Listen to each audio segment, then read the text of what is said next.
బాగానే ఉంది. గుడ్. బాగానే ఉంది. ఈ శాస్త్రాలు మరి ఇన్నెందుకున్నాయి, ఇన్ని అంతరాలు ఎందుకున్నాయంటే, one thing we should understand. ఈ పురాతన శాస్త్రాలన్నీ కూడా, యాజ్ ఫర్ మై కన్సిడరేషన్, వచ్చిన ప్లేస్, సోర్స్ ఆఫ్ ఇన్ఫర్మేషన్ ఒక్కటే. సోర్స్ ఆఫ్ ఇన్ఫర్మేషన్ ఒక్కటే. అక్కడి నుంచే వచ్చాయి మనకి. ధర్మము ఎలా ఉండాలి, శాస్త్రాలు, ధర్మశాస్త్రాలు వచ్చిన ప్లేస్, సోర్స్ ఒకటే. అవి ఎక్కడెక్కడ అంటే వేరియస్ డెస్టినేషన్స్లో ఇవ్వబడ్డాయి. అది అరేబియన్ ప్రాంతం కావచ్చు, లేదు అంటే బంగాళాఖాతానికి సంబంధించిన ఇండస్ రివర్, హిందూ బంగాళాఖాతం, హిందూ సముద్రం సంబంధించిన ప్రాంతం కావచ్చు. ఇతర వివిధ ఖండాలలో వివిధ వే ఆఫ్ లివింగ్ ఉంది, భాషలు ఉన్నాయి. సో ఇక్కడ మనకి టైం అనేది, సూర్యుడు మనం చూస్తాము, సూర్యుడి నుంచి దూరంగా వెళ్ళిపోతాం, సూర్యోదయము సూర్యాస్తమయం అని మనం మాట్లాడుకుంటున్నాం కదా. ఈ సూర్యోదయము సూర్యాస్తమయము మనకున్నాయి. సో ఇక్కడ టైం డిఫరెన్స్ అనేది ఉంది. బట్ ఈ జ్ఞానము, ఈ శాస్త్రాలు ఎక్కడి నుంచి వచ్చే సోర్సు, అక్కడ సూర్యుడు అవసరమే లేదు. అక్కడ సూర్యుడు అవసరమే లేదు. ఎందుకంటే సూర్యుడిని సృష్టించిన వాడు ఉన్న ప్రాంతం అది. ఆ సృష్టికర్త ఇచ్చిన ఆ జ్ఞానము దేశ కాల మాన వయో వృత్తులకు అనుసారంగా వే ఆఫ్ లివింగ్లో కావచ్చు, ఈటింగ్ హ్యాబిట్స్లో కావచ్చు, మీరు ఏం తినాలి, ఏం తినకూడదు కావచ్చు, ఎలా ఉండాలి, ఎలా ఉండకూడదు కావచ్చు, వివాహానికి సంబంధించిన విషయాలు, సో వివాహం ఎలా జరపాలి, వైవాహిక జీవితం ఎలా ఉండాలి, దీనికి సంబంధించిన ఇన్ఫర్మేషన్ కావచ్చు, ఆరోగ్యానికి సంబంధించిన ట్రీట్మెంట్స్ సంబంధించిన విషయం కావచ్చు. దీన్ని బట్టి, because we are living in a planet Earth where it rotates and revolves. మనం పరిభ్రమిస్తూ ఉన్న భూమిలో ఉన్నాం కాబట్టి ఇక్కడ ఒక టైమింగ్ అనేది ఉంది. కాబట్టి ఒక సన్ రైజ్, సన్సెట్ అని మాట్లాడుకుంటున్నాం కాబట్టి వివిధ ప్రాంతాలలో వివిధ ఉన్నాయి. సో మనుషులందరూ ఒకలానే ఉండాలి అంటే, మరి మంచు ప్రాంతంలో టెంపరేచర్ తక్కువగా ఉన్న దగ్గర తెల్లగా ఉంటారు, టెంపరేచర్ ఎక్కువగా ఉన్న చోట నల్లగా ఉంటారు. సో టెంపరేచర్ ఎక్కువగా ఉన్న దగ్గర ఎలాంటి ఆహారం తీసుకోవాలి, కంపల్సరీ వేరేగా ఉంటుంది ఇన్ కంపారిజన్ విత్ మంచు ప్రాంతంలో నివసించే స్విట్జర్లాండ్ లాంటి ప్రాంతాల్లో నివసించే వాళ్ళ యొక్క ఆహారం కానీ, దుస్తులు, వస్త్రధారణ కానీ వేరుగా ఉంటుంది. సో ఎట్లా చెప్తాం, రైట్? అక్కడ మీకు డిఫరెన్సెస్ కనిపిస్తాయి. దానికి కూడా మళ్ళీ దేవుడు సమాధానం చెప్తాడు.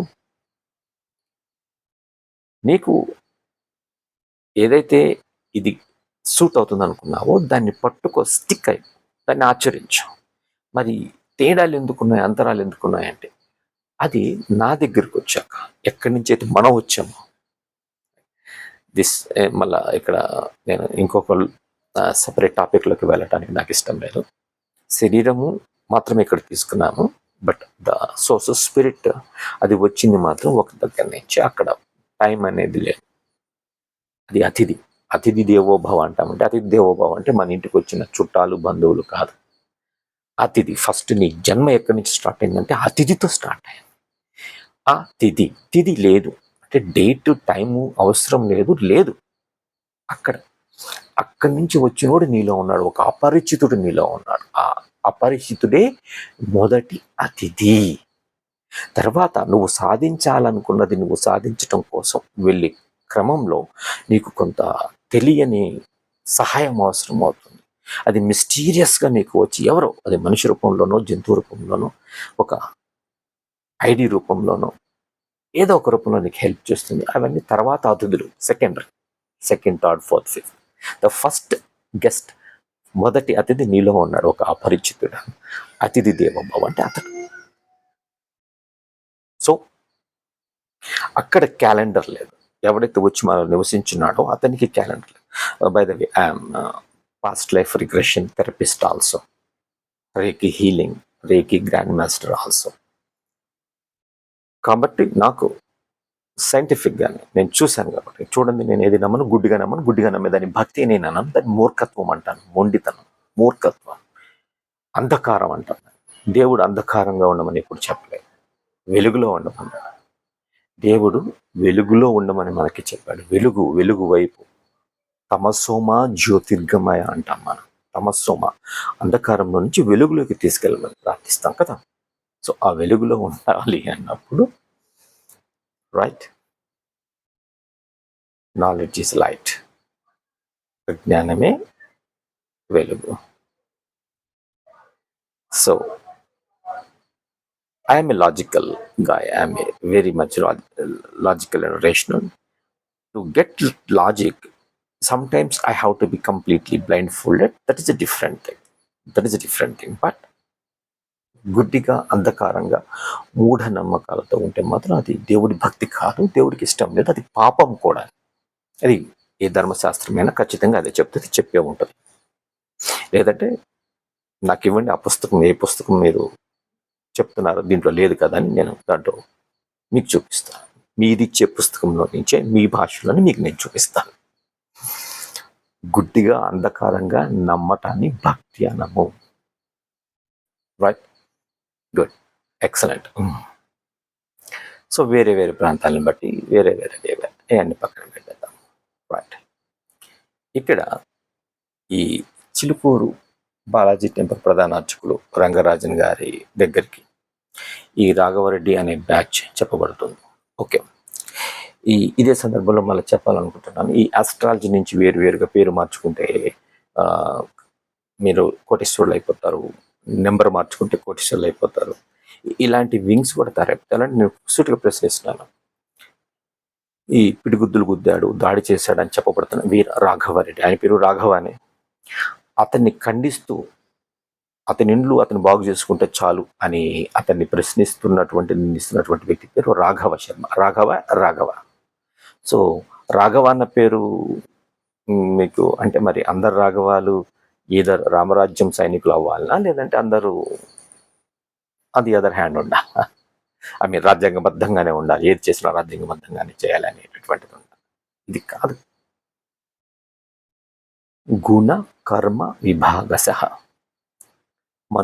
మనుస్మృతిని నేను వ్యతిరేకించను, సమర్థించను. నేను ఒకటే అంటాను, శాస్త్రం అనేది మంచిది. దానికి చెడ్డ పేరు ఎందుకు వచ్చిందంటే బికాజ్ ఆఫ్ శాస్త్రీస్. సైన్స్ మంచిదే, సైంటిస్ట్స్ కారణంగానే దానికి తేడా కనిపిస్తుంది. శాస్త్రం ఒకటే మంచిదే, శాస్త్రుల కారణంగా, వాళ్ళ స్వార్థం కారణంగా, వాళ్ళ బాధ్యతని మర్చిపోయి వాళ్ళు they have to find out the truth. సత్యాన్ని గ్రహించాలి, సత్యాన్ని అర్థం చేసుకోవాలి. సత్యం ఇవ జయతే.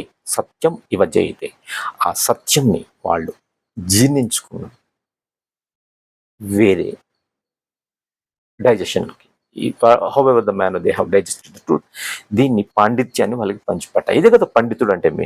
పండితుడు అంటే ఎవరు? పామరుడి వరకు ఆ జ్ఞానాన్ని తీసుకెళ్ళి కమ్యూనికేట్ చేయగలిగాడు. Anyhow you are a pandit, you know all the languages, classical languages, ఆ భాష మీకు తెలుసు, ఆ దేవుడి దగ్గర నుంచి వచ్చినటువంటి శాస్త్రం అర్థం చేసుకునేటటువంటి జ్ఞానము మీకు ఉంది కాబట్టి, ఆ భాష మీకు తెలుసు కాబట్టి దెర్ ఇస్ నో క్వశ్చన్. దాని గురించి కామెంట్స్ అవసరం లేదు, డిస్కషన్స్ అవసరం లేదు. But who cannot spend that much time and who don't have that basic language knowledge to understand the scriptures, వాళ్ళ కొరకు మీరు ఉన్నారు. ఆ జ్ఞానాన్ని మీరు తీసుకోవాలి, వాళ్ళకి అందించగలగాలి. పామరుడి వరకు పంచగలిగినప్పుడే పండితుడి డ్యూటీ ఫుల్ఫిల్ అయినట్టు. So on this occasion, in this junction, ఈ ఆస్ట్రాలజీని వేరు ముక్కలు చేసేసి న్యూమరాలజీ అని, పలానా ఉంగరం పెట్టుకుంటే, పలానా రత్నం పెట్టుకుంటే కోటీశ్వరులు అవుతావని, ఈ మూఢనమ్మకాలని అసలే వాళ్ళు బలహీనులు.